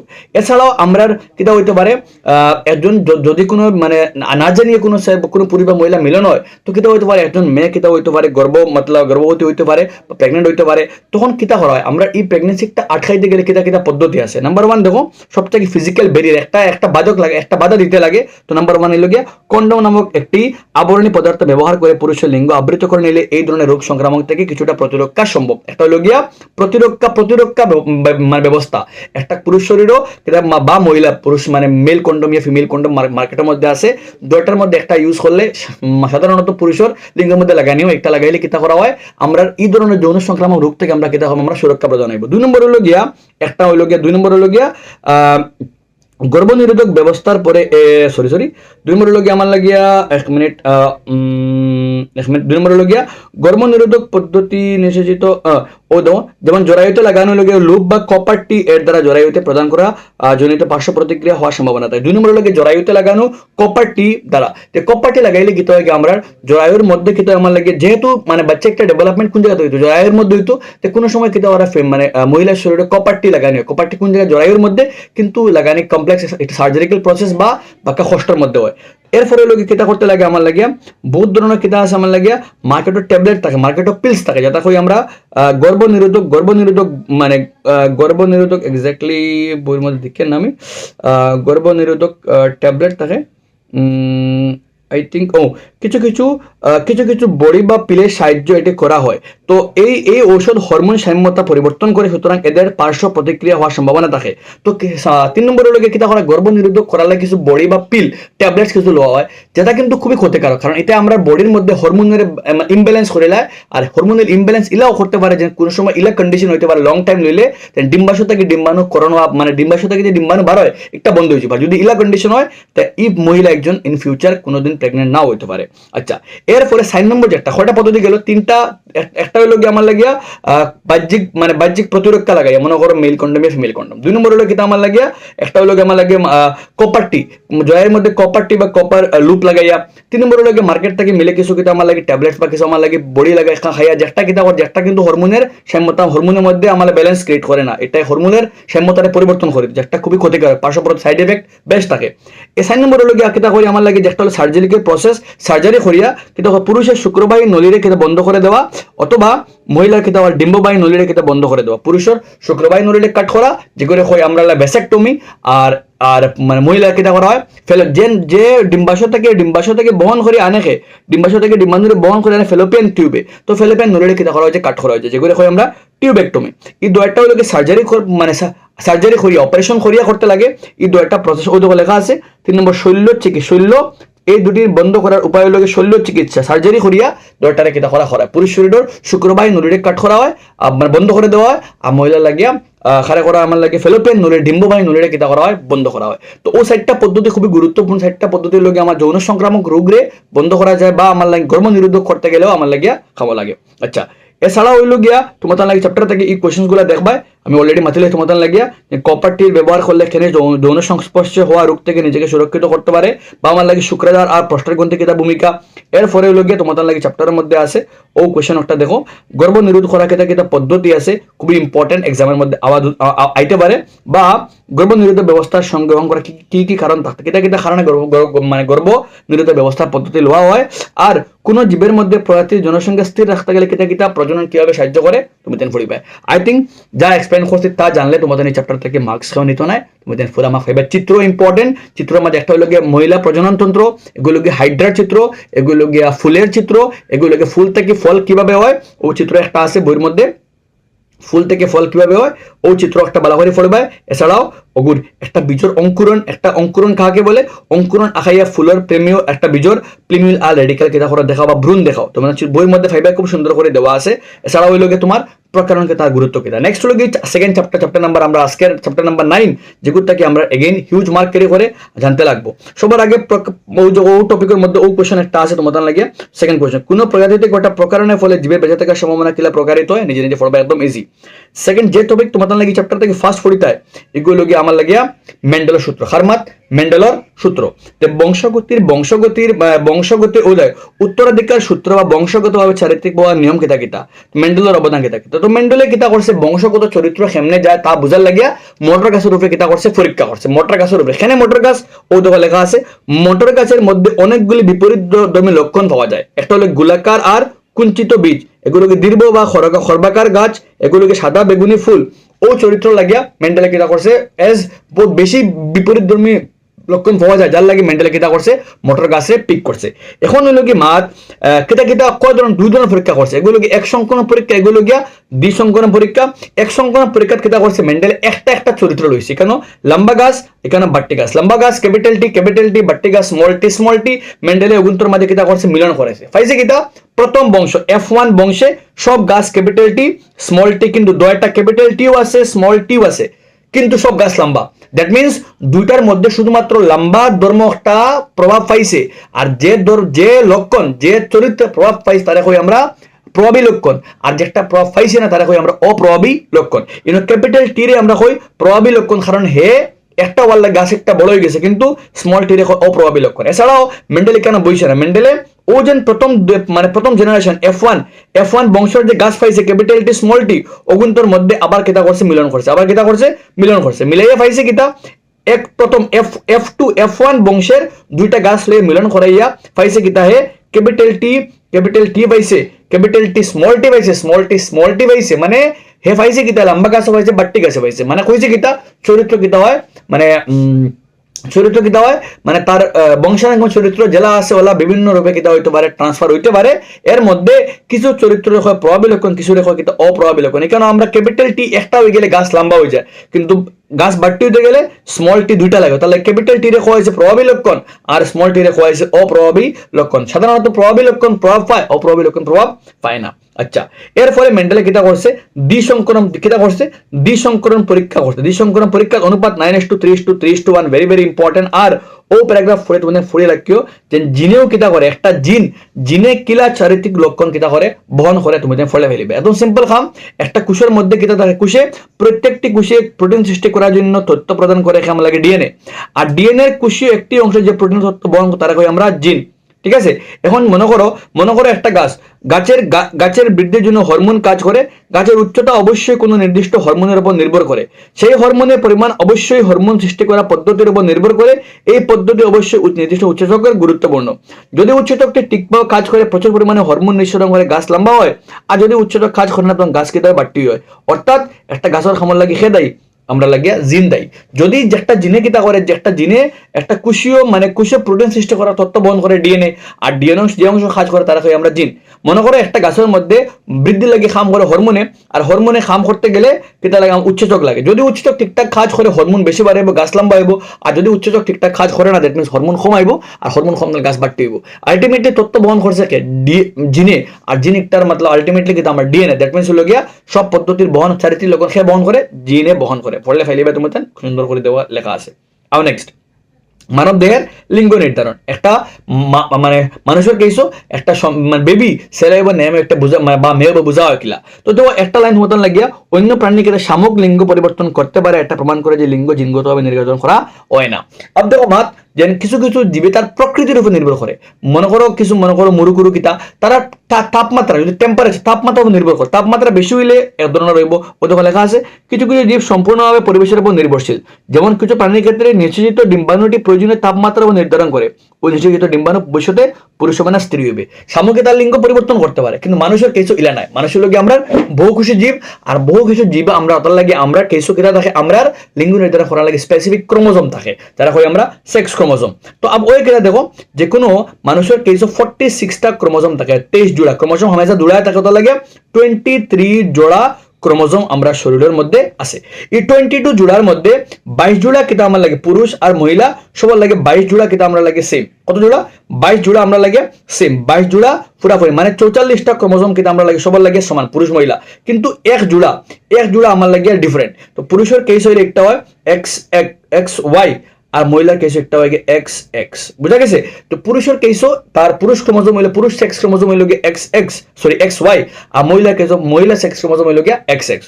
যদি যখন কোনো সন্তান আগে অ্যাকচুয়ালি আমরা ইন্ডিয়ান সোসাইটির আমরা সমাজের মধ্যে কোনো সন্তানের জন্ম দেওয়ার লাগে ব্লেম করা হয়তো মারে, হয়তো কিতা সন্তান ইভেন দাদি হলে কিছু কিতা করতা মানে ফুন্না ভারতবর্ষ কিতা করতা কোনো যদি কোনো পরিবারে মেয়ে সন্তান জন্ম দেয় তো মারে দূষিতা, আর ব্লেম দূষিতা মারে, ইভেন কোনো জায়গায় মারে গড়তে বাহরে দেওয়া হয়তো সব মানে দূষিতা মারে। কিন্তু বর্তমানে সায়েন্সে যখন সায়েন্স অ্যাডভান্স হয়েছে, সায়েন্সে প্রমাণ করছে যে একটা সন্তান ছেলে হইতো না মেয়ে হইতো এগুলো সম্পূর্ণ নির্ভর করে বাবার ক্রোমোজোম, বাবার সাইড থেকে কোন ক্রোমোজোম আর আমার বলা করে বুঝবে কেন, ভেরি ইম্পর্টেন্ট পয়েন্ট। যদি যে সন্তান জন্ম হইতো সন্তানের সর্বদা ইয়াদ রাখবে, সন্তানের সর্বদা মার কাছ থেকে এক্স ক্রোমোজোম পায়, কোন ক্রোমোজোম পায়? মাতৃদেহ থেকে, মা যে সন্তান জন্ম হইতো একটা মাতৃদেহ থেকে সর্বদা এক্স ক্রোমোজোম লাভ করে, এক্স ক্রোমোজোম লাভ করে। এখন যদি ও সন্তানের কেসও যে সন্তান জন্ম হইতো যদি বাবার সাইড থেকে ওয়াই ক্রোমোজোম আয়, দুইটা আইতো না একটা হইব সর্বদা, যদি বাবার সাইড থেকে ওয়াই ক্রোমোজোম আয় তো সন্তান একটা এক্স ওয়াই, দ্যাট মিনস একটা ছেলে হইব। আর যদি ও কেসও সেম কেস যদি একটা সন্তান একটা কিতা হয় বাবার দেহ থেকে ও এক্স ক্রোমোজোম আই যায় তখন সন্তান একটা খেতে মেয়ে হবো, দ্যাট মিনস 50-50 চান্স। যদি বাবার দেহ থেকে ওয়াই ক্রোমোজোম আর কোনটা আইতো যে একটা প্রভাবিক যে একটা ডমিনেন্ট ওটা আইব, যদি বাবার কেস ওয়াই ক্রোমোজোম ডমিনেন্ট হয় তো বাবার সাইড থেকে ওয়াই ক্রোমোজোম আইব, আর যদি মার দেহ থেকে যদি বাবার দেহ থেকে এক্স ক্রোমোজোম ডমিনেন্ট হয় তো এক্স ক্রোমোজোম আইব। আই থিঙ্ক বুঝা গেছে। তার লাগিয়া যে কোনো সন্তান জন্মনে সন্তানের লিঙ্গ সন্তান একটা ছেলে হইতো না মেয়ে হইতো কেন মার কোনো অবদান, মার ক্রোমোজোমের অবদান নাই, কিন্তু আলটিমেট কার ক্ষমতান বাবার দেহ থেকে কোন ক্রোমোজোম আর ওটাই নির্ধারণ করবো যে ছেলে একটা সন্তান একটা ছেলে হইতো না মেয়ে হইতো। বাকি তুমি তেন গড়ে যাচ্ছে প্যারাগ্রাফ পড়ি লেগে তুমি তেন ক্লিয়ার হইব পুরাপুরি। খুবই ইম্পর্টেন্ট কোয়েশ্চেন, 2-3 সাইড 100% এক্সাম হওয়ার মতো কোয়েশ্চেন তুমি তেন পড়িও। নেক্সট হলো বিবর্তন। বিবর্তন মানে কি? একটা পরিবর্তন যেখানে মনে করো আদিম যুগের মানুষ, তো আদিম যুগের মানুষ থেকে যখন আস্তে আস্তে মানে বর্তমান মানুষ, তো আগের মানুষ আজ থেকে 200-300 ইয়ার্স আগর মানুষ বা 700-800 বছর আগর মানুষ আর এখন মানুষের ডিফারেন্স আছে, পরিবর্তন আছে। ও যেন সময়ের সাথে সাথে পরিবেশের লগে নিজেরে খাপ খাওয়াইতে গিয়া যে পরিবর্তন আইয়া নতুন যে আমরা যে নতুন যে মানুষ্য প্রজাতি আমরা ওগুলো হই আমরা লং টাইমর মানে পরিবর্তন প্রকারণ হইতে গেলে এক সময় সম্পূর্ণ নতুন একটা জীব সৃষ্টি হইব, তারা হই আমরা বিবর্তন একটা। আর বিবর্তন হইতে গেলে কিতা পদ্ধতি কাম করে সবার আগে হইল গিয়া বিবর্তনের মতবাদ খেয়ে ফার্স্ট টাইম কইছিলা চার্লস রবার্ট ডারউইন তার একটা বইয়ের মধ্যে দি অরিজিন অফ স্পিসিস যে বইয়ের নাম ইয়াদ রাখবা, দি অরিজিন অফ স্পিসিস। ও বইয়ের মধ্যে তাকে তা করছেন বিবর্তনীয় মতবাদগুলি লেখছে। এখন ফার্স্ট মনে করো তোমার বইয়ের মধ্যে চিত্রগুলো আছে খুবই ইম্পর্টেন্ট, দেখলা লাল ফুকার বংশ তারা কিতা কোনো পাতার মধ্যে থাকেন আর পাতার মধ্যে কিতা তারা কিতা ফাতারে খায়। এখন যেহেতু তারা পাতার রং সবুজ আর কাকে কিতা করে সবুজ লাল ফুকারে খায়, যেহেতু কাকে লাল ফুকারে খায় আর সবুজের মধ্যে লাল তো আরামসে ভিজিবল হয়, অতলে কিতা করতে পারে কাকে সহজে লাল ফুকারে দেখতে পারে, তারা খাইতে পারে। কোনো কারণবশত এই পোকাগুলি কিতা করেন যৌন প্রজনন পদ্ধতি তারা মানে বংশ বিস্তার হয়, কোনো কারণবশত একটা প্রকারণে একটা পোকা এগুলো সবুজ, একটা পোকা এগুলো সবুজ। এখন প্রকৃতি খারে বাঁচার চান্স বেশি দেয় সবুজের, কারণ সবুজ পাতার মধ্যে সবুজ পোকারে কাকে দেখতে পারতো না, তো লাগিয়া সময়ের সাথে সাথে সবুজের প্রকৃতি সবুজের চান্স দেয় বাঁচিবার, কিন্তু লাল রে দেননি না। যত সময় যাইব সবুজ পোকার সংখ্যা বাড়িব আর লাল পোকার সংখ্যা কমবে, এক সময় আইব সমস্ত লাল পোকার মৃত হইয়া সমস্ত পোকার বংশ লাল পোকার বংশ সবুজ পোকার বংশে পরিণত হইবে। এখন যে কত বছর পরে যদি কিতা হয়ে গিয়া একটা লাল পোকা আয়, একটা লাল পোকা কোনো জায়গা থেকে আয়, একটা সবুজ পোকা আয়, যে তুই যদি তুই আমি তুই তারা হইব নি কোনোদিন না, কারণ তারা পুরাপুরি ভিন্ন হয়ে গেছে গিয়া। ও যেন সময়ের ইন থেকে থোড়া পরিবর্তন নতুন যে একটা নতুন টাইপের জীবাবিষ্কার হয়, তারা হয় আমরা ও যেন প্রক্রিয়া, তারা হয় আমরা বিবর্তন। আশা করি তোমার তান্ডে বুঝাইতে পারছি আমি। এখন হইল গিয়া ও যেন প্রক্রিয়া ও যেন বিবর্তন ওইসে ওগুর থেকে বঞ্চে লাগি খেদাই প্রাকৃতিক নির্বাচন, প্রকৃতি ডিসাইড করে, প্রকৃতি নির্বাচন করেন খে বাস্তু আর খে মর্ত। প্রকৃতি সুবিধা দের খারে সবুজের সুবিধা দের, কিন্তু লালরা সুবিধা দেন না। নেক্সট এখন দেখো সেম ঘটনা, লাল ফুকার বংশের মধ্যে একটা নীল ফুকা আইছে। এই নীল ফুকার বাঁচিবার চান্স নাই, কারণ সবুজের মধ্যে লালও দেখা যায় নীলও দেখা যায়, কাকে সবুজও খাইতে পারে লালটা খাইতে পারে। এখন ও সময় কিটা বলে জঙ্গলের মধ্যে একটা হাতি যার আর হাতির ফাওয়া তো বুধবার কত বড় বড়, তো জঙ্গলের ঘাসের মধ্যে হাতির ফাওয়া পড়ছে, সব লাল ফুকা মারা গেছেন আর লাল পোকার মৃত্যু হইয়া পুরা বংশের মাঝে বাকি রয়েছে সব নীল। আলটিমেট নীল পোকার সংখ্যা কিতা হইব গিয়ে বাড়িব, কারণ কোনো একটা আকস্মিক দুর্ঘটনায় মানে all of a sudden rapidly কোনো একটা দুর্ঘটনা কিতা হয়েছে, একটা বংশ ফুরাফুরি নাই হয়ে গেছে, আর তারা কিতা করছে, তারা রিপ্লেস করছে আর একটা বংশ। ওগুলো হয়ে আমরা জেনেটিক ড্রিফট। কিতা হয়ে আমরা কোনো আকস্মিক দুর্ঘটনা যেমন ভূমিকম্প, আগ্নেয়গিরি বা অতার বা বন্যা ইত্যাদি কারণে যখন একটি প্রজাতির পরিবর্তে অন্য একটি প্রজাতির কিতা উদ্ভব হয়, তারা হয়ে আমরা জেনেটিক ড্রিফট। আর জেনেটিক ড্রিফটও কিতা করতে পারে, আমার বিবর্তন করতে পারে। এখন দেখো অন্য একটা কারণ তোমাদের বইয়ের মধ্যে দিল না, ভৌগোলিক বিচ্ছিন্নতা। ভৌগোলিক বিচ্ছিন্নতা মনে করো একটা জীব, এক ধরনের জীব দুই জায়গায় গেলাগে, এগু গেল গে নদীত আর এগুলো গে ফাড়ো।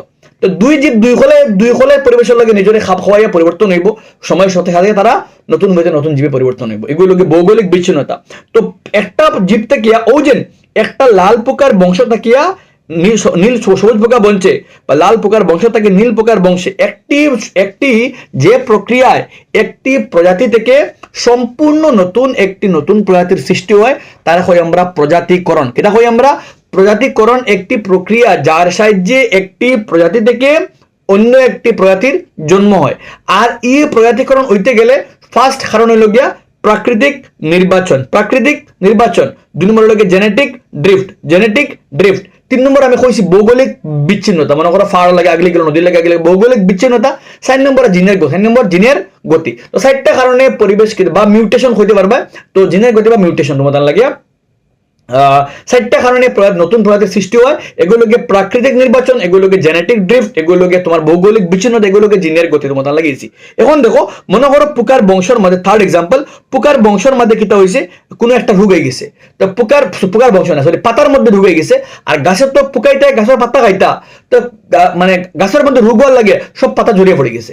আর সব পাতা যখন জড়িয়ে পড়বো, তো পোকে মানে যে পোকা গোবরে পোকা আসেন তারা তো খানি পাইতা না। আর যদি তারা খানি পায় না, তারা ওজন সব রাগ হয়ে গেছেন, সব একটু স্লিম হয়ে গেছেন, সব হালকা হয়ে গেছেন, কারণ তারা খানি পান না। কিন্তু কয়েক মাস পরে বা কয়েকদিন পরে গাছের মধ্যে রোগ খেতে সরে গেছে, কিন্তু আবার নতুন পাতা আইছে, আর নতুন পাতা এলে গাছ আবার পোকে কিন্তু খানি খাইবে, আবার তারা ওজন বাড়বো। এই পুরা প্রক্রিয়ার মধ্যে কিন্তু গোবরে পোকার রঙের কোনো পরিবর্তন আইছে না। দ্যাট মিনস হলো ইগু একটা পদ্ধতি, এই পদ্ধতি হলো গিয়া, এই পদ্ধতির আমরা কইমো আমার লাগে অর্জিত চরিত্র। হে জীবনকালে একটা অর্জন, তার ওজন কমাইছে বাড়াইছে, এগুলো লাগে তার জিনগত কোনো পরিবর্তন আইতো না, নতুন প্রজাতির মধ্যে কোনো পরিবর্তন আইতো না। তো দেখো তোমাদের লাগে দেখাইবা গিয়া তৃতীয় অবস্থার কথা চিন্তা করো। যখন প্রচুর পাতা ছিল তখন ওজন কমে গেল, তখন জেনেটিক ডিপ দেখা গেল না।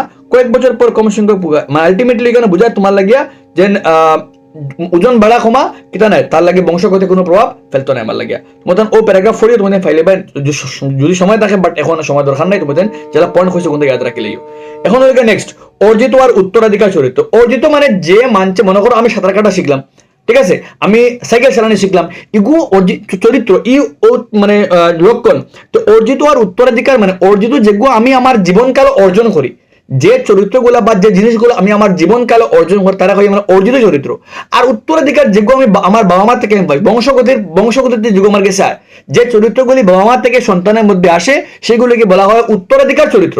আর যে চরিত্রগুলি একজনে তার জীবনকাল অর্জন করে, তারা হয় আমরা অর্জিত চরিত্র। উত্তরাধিকার চরিত্র কিটা করে, জিনগত প্রভাব ফেলে, অর্থাৎ বিবর্তনে ভূমিকা পালন করে। কিন্তু অর্জিত চরিত্র জিনগত কোনো প্রভাব ফেলে না, মানে বিবর্তনে কোনো প্রভাব ফেলে না। উদাহরণস্বরূপ যদি কিতা করি আমরা চুলের রং, আমার উচ্চতা, আমার বডির এপিয়ারেন্সেস, আমার রং, আমার সামলার রং, এসব হইলে আমার বংশগত, আমার বাবা মা থেকে আমার কাছে আইছে। আমার চুলের কালার, চোখের কালার, আমার খানোর শেপ, খানিগুড জয়েন্ট না আমার আলাগ। তো আমার বডির এপিয়ারেন্সেস বহুত কিছু আমার বাবা মা থেকে আমার কাছে আইছে, যার লাগিয়ে আমার এগুলো উত্তরাধিকার চরিত্র। এখন হইল গিয়ে আমি আমার জীবনকালক কিন্তু জিনিস শিখছি, মনে করো আমি সাইকেল চালানো শিখছি, মনে করো আমি সাঁতার কাটা শিখছি, এগুলো হইল গিয়ে আমার জীবনকাল অর্জন করা চরিত্র। এখন ইগুইন যে মনে করো তুমি একটা উদুর মানে তুমি একটা ইঁদুর লইলে, একটা উন্দুর লইয়া এগুর লেজ হাঁটি দিলে, আব এই উন্দুর থেকে যদি নতুন কোনো বাচ্চা জন্ম হয়, এগুলো লেজ থাকবো, কারণ লেজ এগুলো তার বংশগত চরিত্র। আর তুমি তারে হাঁটি দিছো, দ্যাট মিনস তার এগুলো জীবনকাল অর্জিত চরিত্র। জীবনকালে অর্জন করা চরিত্রগুলি পরবর্তী বংশ যায় না। মনে করো একজন ছেলে আছে বা একজন ছেলে আছে, হে খুব বাচ্চা বডি বিল্ডিং করলো, তার যে সন্তান জন্ম ব্যক্তিটা কিন্তু জন্মের সময় বডি বিল্ডিং হইবনি, হ্যাঁ 6 abs লিয়ে জন্ম হইবনি, হ্যাঁ জন্মগত বডি বিল্ডার হইবনি, না না, বডি বিল্ডিং হে তার জীবনকাল হে অর্জন করছে। এই জীবনকাল অর্জন করা চরিত্রগুলি পরবর্তী বংশে কিন্তু স্থানান্তর হয় না, কারণ অর্জিত চরিত্র কোনো জিনগত প্রভাব ফেলে না, তাই পরবর্তী বংশে স্থানান্তর হয় না। আই থিঙ্ক বালা করে বুঝছো তুমি, তাই? আমার নেক্সট, পৃথিবীতে জীবন উৎপত্তি, পৃথিবীর মধ্যে জীবন কিলা আইছে। তো একজন বিজ্ঞানী 1929 সালে কইছেন গীতা যে জেবিএস হ্যান্ডেন কইছেন গীতা যে পৃথিবীর উৎপত্তি হয়েছে সরল অজৈব অনুজীব তাকে জীবনের উৎপত্তি হয়েছে। আপতাইন কইছেন মাত শেষ, কিন্তু পরবর্তীকালে আরো দুইজন বিজ্ঞানী স্টানলি এল মিলার এবং হেরাল্ড সি ইউরি 1953 খ্রিস্টাব্দে এই পরীক্ষা ও যে তাই কইসলা ওগুর উত্তর দিয়েছেন। তাই তারা কিটা করছেন, একটা মানে আগর পৃথিবী কিলা আসলো একটা কন্ডিশন বানাইছেন, যেখানে তারা কিটা করছেন, আবহাওয়ার মধ্যে জলের উপর অ্যামোনিয়া, মিথেন 100 ডিগ্রি কম গ্যাসের মিশ্রণের মধ্যে বিদ্যুতিক বিচ্ছুরণ তারা সৃষ্টি করছেন। আর বিদ্যুতিক বিচ্ছুরণ করার কয়েকদিন পরে তারা দেখছেন কিন্তু এক সপ্তাহ পরে কার্বনের মিথেন থেকে শতকরা 15 ভাগ অ্যামিনো অ্যাসিড বনছে। আর অ্যামিনো অ্যাসিড হলো গিয়ে প্রোটিনের মুখ্য উপাদান, প্রোটিন অণু সৃষ্টি করে, অর্থাৎ হওয়া জৈব যে অজৈবতাকে জীবনের ক্ষেত্রে আমার লাগিয়া সৃষ্টি হয়েছে। যদি আইতে পারে এক্সামও অজৈবতাকে জীবন কিভাবে সৃষ্টি হয়েছে হইতে এখন এই প্যারাগ্রাফের মাতি লাইছি আমি, প্রজাতি কিলা উৎপত্তি করে নয়, পুরো একদম পুরো ডিটেল এক্সপ্লেন করে দিয়েছি, মানে প্রজাতি কেমনে একটা প্রজাতি থেকে আরেকটা প্রজাতি সৃষ্টি হয়। ও 3টা কোশ্চেন আছে। এই কোশ্চেন দেখো, স্বপরাগযোগ করতে পারা ভৌগোলিক বিচ্ছিন্ন দেখানো হতে পারেনি, না না, স্বপরাগযোগ তো নিজের একই ফুলের মধ্যে অথবা একই উদ্ভিদের একই ফুল থেকে অন্য ফুলের মতো, তার লাগে ভৌগোলিক বিচ্ছিন্নতা কোনো কারণ নাই। কিন্তু অযৌন প্রজনন করতে গেলে সেই মেলা ভৌগোলিক বিচ্ছিন্নতার কারণ হয় না, কারণ অযৌন প্রজনন হইতে গেলে একটা জীব থেকে একটা মাতৃদেহ থেকে অসংখ্য জীবর কিতা করা যায়, সৃষ্টি করা যায়। মনে করো গোলাপ ফুল লাগাতে লাগাই দিলে আনিয়া, তো ভৌগোলিক বিচ্ছিন্নতা কোনো কারণ একটা হয় না। নেক্সট, বিবর্তন আর শ্রেণীবিভাজন কিলা একলগে কানেক্টেড। মনে করো আমরা কিতা করি, আমরা শ্রেণীবিভাজন মানে কিতা, শ্রেণীবিভাজন মানে আমরা কিছু সমান জিনিস একলগে থাকা। তো যখনও আমরা শ্রেণীবিভাজন করি তখন দেখো দুটি প্রজাতির মধ্যে সাধারণত যত বৈশিষ্ট্য থাকে সেই দুটি প্রজাতি ততই এক শ্রেণীভুক্ত করা হয়। আর যত বেশি কাছের হয় তত তাদের পূর্বপুরুষ সাধারণত সমান হয়। উদাহরণস্বরূপ একটি ভাই বোন এবং খুবই কাছের আত্মীয়, তাদের প্রথম প্রজন্মে তাদের সাধারণ পূর্বপুরুষ তাদের হলো তাদের বাবা, মানে তাদের মাতা পিতা। একটি মেয়ে এবং তার প্রথম খরতুতু বা জারতুতু ভাই আত্মীয়, কিন্তু মেয়েটি তার নিজের ভাইয়ের থেকে কম আত্মীয় নিজের, কারণ তাদের সাধারণ পূর্বপুরুষ তাদের ঠাকুরদা বা ঠাকুমা। অর্থাৎ দ্বিতীয় প্রজন্ম মানে মতো নয়, অর্থাৎ বলতে পারি প্রজাতির শ্রেণীবিভাগ বস্তু তাদের বিবর্তনের সম্পর্কের প্রতিফলন। তো বিবর্তনে যখন আমরা অধ্যয়ন করি, বিবর্তন করলে আমরা মানে আগর প্রজাতি থেকে নতুন জীব বঞ্চে গিলা। তো যখন আমরা দুই জীবের শ্রেণীবিভাজন করতে গেলে কিতা হয়, আমরা তার কিছু চারিত্রিক বৈশিষ্ট্য সমান বৈশিষ্ট্য আনিয়ে তারা শ্রেণীবিভাজন করবো, পাইমু কিতা আমরা তারা পূর্বপুরুষ কিতা আমরা সেম। তো বিবর্তনে অধ্যয়ন করা আলটিমেটলি শ্রেণীবিভাজন অধ্যয়ন করা। বিবর্তন আর শ্রেণীবিভাজনের লগে একটা কয়েনের দুই সাইড, একটা টেকার জেলা হেড আর টেল থাকে, হেড ছাড়া টেকা একটা আধুরা আর টেল ছাড়া টেল একটা আধুরা, সেম হলা বিবর্তন আর শ্রেণীবিভাজন এক কয়েনের দুই সাইড। যদি তুমি শ্রেণীবিভাজন করো আলটিমেটলি বিবর্তন সম্বন্ধে জানবাই, আর যদি তুমি বিবর্তন সম্বন্ধে অধ্যয়ন করো তুমি শ্রেণীবিভাজন জানবাই। তাহলে তোমাদের বইয়ের মধ্যে একটা কোয়েশ্চন আছে, তোমাদের বইয়ের মধ্যে বিবর্তন আর শ্রেণীবিভাজন কিলা একলগে মানে পাশাপাশি, আই থিঙ্ক সরি 1 মিনিট রুকো, ও প্যারাগ্রাফ আছে অনুশীলনের মধ্যে আছে। আচ্ছা তোরা পরে এক্সপ্লেন করে দিয়ার তোমাদের ফোরিও কিন্তু জীবাশ্ম বিবর্তন কেমনে সম্পর্কযুক্ত। নেক্সট, বিবর্তনীয় সম্পর্কে সন্ধান। বিবর্তন মানে বিবর্তনটা কিতা করে বোঝা যায়, তো দুইটা ওয়েতে বিবর্তন বোঝা যায়। এক হলো গিয়া বিবর্তনীয় সম্পর্কের সন্ধান, দুইটা অঙ্গ সমসংস্থ আর সমবৃত্তি অঙ্গ, খুবই ইম্পর্টেন্ট। ও সাইডটা যে অঙ্গ দেখায় ইনো হলো গিয়া ব্যাং, টিকটিকি, মানুষের হাত আর পাখির হাত। তো এই সাইডটা অঙ্গ গঠন প্রায় সেম, কিন্তু কার্যসভা ভিন্ন ভিন্ন। মানে যেটা করে ব্যাঙ্গে গুদি লাফ মারে, টিকটিকি গুড়ি বর দিয়ে চলের, পাখি গুদিয়ে উড়ের, আর আমরা এগুলো কোনো কিছু দরিয়ার। তো এই সাইডটা মানুষের হাত, পাখির ডানা, টিকটিকির অগ্রপথ আর ব্যাঙ্গের অগ্রপথ, এই সাইডটা অঙ্গর গঠন একই কিন্তু কার্য ভিন্ন ভিন্ন। যে সমস্ত অঙ্গের উৎপত্তি এক, গঠনগত উৎপত্তি এক কিন্তু কার্য ভিন্ন ভিন্ন, সেই সমস্ত অঙ্গকে বলা হয় সমসংস্থ অঙ্গ। আর সমসংস্থ অঙ্গের প্রমাণ দেয় যে এই সমস্ত জীবগুলি পুরোপুরি সেম জায়গার থেকে বিভিন্ন পরিবেশ তারা কিতা করছে নিজরে খাপ খাওয়াইছে। বুঝা গেছে মাত? বিভিন্ন পরিবেশ থেকে মানে সেম বংশ থেকে আইয়া সেম পূর্বপুরুষ থেকে সেম জায়গার থেকে তারা বিভিন্ন গতি নিজরে কিতা করছে খাপ খাওয়াইছে। আর নেক্সট হইল গিয়ে তোমাদের লাগিয়া সমবৃত্তি অঙ্গ, বাদুরের ডাকনা আর পাখির ডানা দুইটার খামের, বাদুরের ডাকনারও খাম উড়া আর পাখির ডানার খাম উড়া, কিন্তু পাখির ডানার গঠন দেখো আর বাদুরের ডানার গঠন আগে কিটা আছে নৌক আছে, পাখির ডানার গঠন ভিন্ন, বেখা নৌক আছে এগুলো গঠন ভিন্ন। দ্যাট মিনস দুইটার উৎপত্তি গঠনগত দিক ভিন্ন ভিন্ন কিন্তু কার্য এক। আর যদি এই ধরনের অঙ্গ থাকে যে তার গঠনগত উৎপত্তি ভিন্ন ভিন্ন কিন্তু কার্য এক, তারা দেখো আমরা সমবৃত্তি অঙ্গ, বাদুরের ডানা পাখির ডানা, বাদুরের ডানা প্রজাপতির ডানা, পাখির ডানা প্রজাপতির ডানা, সব হইল গিয়া সমবৃত্তি অঙ্গ। আরো কিছু তুমি তেন ইংলিশে কয় এগুলো কয় হোমোলগাস অর্গেন আর এগুলো কয় অ্যানালগাস অর্গেন, তুমি তেন এগুলো পড়ে রাখলে তোমার তেন খামো লাগবো। ঠিক আছে, আর নেক্সট জীবাশ্ম। যখন কোনো জীব মারা যায়, কোনো জীব সাধারণ অবস্থায় মারা যেত গেল, কিন্তু যদি কোনো জীবের কিতা হয় পরিবেশের প্রভাবে সম্পূর্ণ পচে যায় না বা লুপ্ত হয় না, মানে কোনো আকস্মিক কারণে মৃত্যু হইলো, তখন কোনো কীট পতঙ্গ বা উত্তপ্ত কাদাতে ফলে তখন তৎক্ষণাৎ পচে যায় না, কাদা শক্ত হয় এবং সেই পতঙ্গের দেহের চাপ থেকে তুমি দেখো যদি কোনো জীবের মানে কোনো অঙ্গর বা পরিবেশের প্রভাবে যখন সম্পূর্ণ পচে যায় না বা লুপ্ত হয় না, তখন সেই পতঙ্গের কিতা দেহের চাপ থেকে। যদি কোনো জীব সাধারণ অবস্থায় মৃত্যু হয় না, তখন কিতা হয় জীবের মানে পরিবেশের প্রভাবে, তখন জীব একটা সম্পূর্ণ পরিবেশের প্রভাবে ফসে না বা লুপ্ত হয় না, তার দেহের অবশেষ কিতা হয়ে যায় বা তার দেহের চাপ থেকে যায়, আর ও চাপে রাখি আমরা জীবাশ্ম। ও দুইটা পদ্ধতি লেখা আছে জীবাশ্মের বয়স খানে বার করা যায়। একটা হলো আপেক্ষিক পথ, মাটি গোড়া শুরু করলে যার প্রতিচ্ছবি উপরে পাইলে তার বয়স কম আর যে নিচে পাইলে তার বয়স বেশি। 2 নম্বর হলো গিয়া আমরা হলো গিয়ে তেজস্ক্রিয় আমরা জীবাশ্মের উপাদানের একই মৌলিক পদার্থের বিভিন্ন আইসোটোপ অনুপাত বের করে, যেগুলো রেডিও অ্যাক্টিভ কার্বন ডেটিং পদ্ধতি। এরপর হলো বিবর্তনের দাব সময় নিজে নিজে ফড়ি লইও ও লাস্টের 2-3 লাইন ফড়ে তুমি ফাইলিবা যেন সেমনে আমরা পাখি আর সরিষে খুবই কাছাকাছি অনুজীব এফা ফলে ফাইলে তুমি। এরপর প্যারাগ্রাফ খুবই দরকারি তোমাদের লাগিয়া আর্টিফিশিয়াল কৃত্রিম নির্বাচন, কেমনে কৃত্রিম নির্বাচন করিয়া কৃত্রিম নির্বাচনে কিভাবে আমরা বন্য বাঁধাকপি থেকে আমরা শালগম পাইছি, আমরা ফুলকপি পাইছি, আমরা ব্রকলি পাইছি, আমরা বাঁধাকপি পাইছি, আমরা লাল বাঁধাকপি পাইছি, আমরা কেল পাইছি। আমরা তোমাদের ও প্যারাগ্রাফ পড়লে সুন্দর করে বালা করে তুমি পড়ে রাখিও কৃত্রিম নির্বাচন কিতা যেখানো। আচ্ছা দেখো লেখা আছে বন্য বাঁধাকপি একটি বালা উদাহরণ। প্রায় 2000 বছরের অধিক কাল ধরে মানুষ খাদ্য হিসেবে বন্য বাঁধাকপি চাষ করেছে, কিন্তু ওই উদ্ভিদ থেকে নির্বাচন পদ্ধতিতে আরো নয় কিন্তু কৃত্রিম নির্বাচন মানে কিছু যেগুলো হয় অন্য পদ্ধতি যেগুলো কৃত্রিম নির্বাচন। তো কৃষকে কিটা করছে, কিছু কৃষকে বাঁধাকপি থেকে ফুলকপি মানে যে বাঁধাকপি খায় তা সৃষ্টি করলো, যে বাঁধাকপি বর্তমানে আমরা খাই তা আবিষ্কার করছে। কিছু কৃষক কিটা করছে ব্রকলি বানাইছে, কিছু অনুর্বর ফল সৃষ্টি যেগুলো বনছে ফুলকপি, অনুর্বর ফল থেকে বনছে ফুলকপি। ঠিক আছে, কেউ ফুলা অংশ নির্বাচন যাতে বনছে কলা রবি আমরা শালগম, আর কেউ বড় বড় পাতা যেগুলো হয় আমরা কেল। তো বড় পাতা থেকে বনছে কেল, আর ফুলা অংশ থেকে বনছে কলা রবি, আর অনুর্বর ফল থেকে বনছে ফুলকপি, আর কেউ বানাইছে কিতা মানে ব্রকলি। তো কিন্তু সারার পূর্বপুরুষ কিতা আমার লাগে সেম খেয়ে বন্য বাঁধাকপি। ঠিক আছে, বালা কথা মানে ফড়িও তোমাদের খামো লাগবো। বিবর্তনীয় সম্পর্কে সম্বন্ধ জানার আরেকটি উপায় হচ্ছে আমরা প্রথম যে বিষয় অধ্যয়ন আলোচনা করেছি তা উৎপত্তি ভিত্তি করে জানা যায়।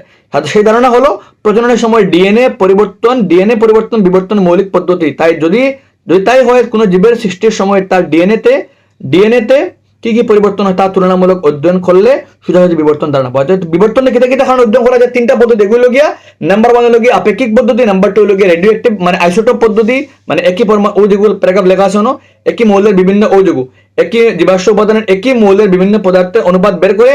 আর আরেকটা হলো গিয়া তোমাদের লাগিয়ে ও জীবাশ্মের বয়স ধারণা করা লাগিয়া ওগু ডিএনএ কোনো জীবের সৃষ্টির সময় ডিএনএতে কি পরিবর্তন হয়েছে তাদের তুলনামূলক অধ্যয়ন করলে সহজ বিবর্তন ধারণা পাওয়া যায়। বিবর্তন ধারণা করার লাগে 3টা উপায় কইছি আমি তোমাদের, কিতা উপায় মানে বিবর্তনটা জানা যায় তার সম্বন্ধে ভালো করে ফড়িয়ে রাখিও। লাস্ট আইলা তোমাদের লাগে এই প্যারাগ্রাফ প্রথম দরকার না। আই থিঙ্ক মানুষের বিবর্তন সম্বন্ধে পড়িও। বর্তমান মানুষের কিতা হয় হোমোসেপিয়েন্স কোন জায়গাতে প্রথম আবিষ্কার পাওয়া গেছে, এখানে মনুষ্য প্রজাতি হয় ও প্যারাগ্রাফ পাইলেবে, কারণ আমরা রং বর্ণ বিভিন্ন নির্বিশেষে আমরা সব দেখতে কিতা আমরা এক সমান তারা করি আমরা মনুষ্য প্রজাতি। আর প্রথমে কোন দেশে পাওয়া গেছে পদচিহ্ন, আর কোন দেশ থেকে আমরা বর্তমানে NOIC সব জায়গায় গেছি আমরা পড়লে পাইলেবে তুমি। আচ্ছা নেক্সট হলো তোমার অনুশীলনী থেকে আগে MCQ গুলো বই থেকে আবার পড়বা। নেক্সট হলো তোমাদের লাগিয়া ওগু 5 আর 6 বিবর্তন শ্রেণীবিভাজন কেমনে সম্পর্কিত নিজে পড়িবা। 6 পড়িবা, 9 অলরেডি এক্সপ্লেন করে দিলাইছি আমি, 8 পড়িবা। আর বেশিরভাগ তোমার কাম হইল তুমি অনুশীলনী কোনো কোয়েশ্চন স্কিপ করবে না রে, বা দয়া করে হইয়া অনুশীলনী কোনো প্রশ্ন কোনো চ্যাপ্টারে অনুশীলনীর বইয়ের প্রশ্ন কোনো প্রশ্ন স্কিপ করবে না। বইয়ের সব প্রশ্ন তুমি নিতে লাগবো। বইয়ের প্রশ্ন যদি পরীক্ষাত আয় আর যদি তুমি ছাড়িয়ে তুই আও তুমি ফার্স্ট শোনা হইয়া বহুত দুঃখর সময়, এদের স্টুডেন্ট বহুত খারাপ সময় হলো যদি পরীক্ষা যদি বইয়ের কোনো কোয়েশ্চন আয় তুমি ছাড়িয়ে তুই আও তো এর থেকে বাজে কিছু মানে আই থিঙ্ক হইতে পারে না, তুমি বই সব কোয়েশ্চন পারতায়, ঠিক আছে। বানাইয়া পারো তো বেশ বালা, যদি পুরা পারো তো বেশ বালা, এটলিস্ট জানতে তুমি বইয়ের কোয়েশ্চন গুলা কেটে, তো নিজে নিজে রিডিং পড়ি অথবা বইয়ের কোয়েশ্চন গুলা আই থিঙ্ক পারবাই। অল দ্য বেস্ট এভরিওয়ান, মন লাগিয়ে পড়ো, মিলি আমরা আগামীকালকে চ্যাপ্টার নাম্বার 10 আর 11 লইয়া।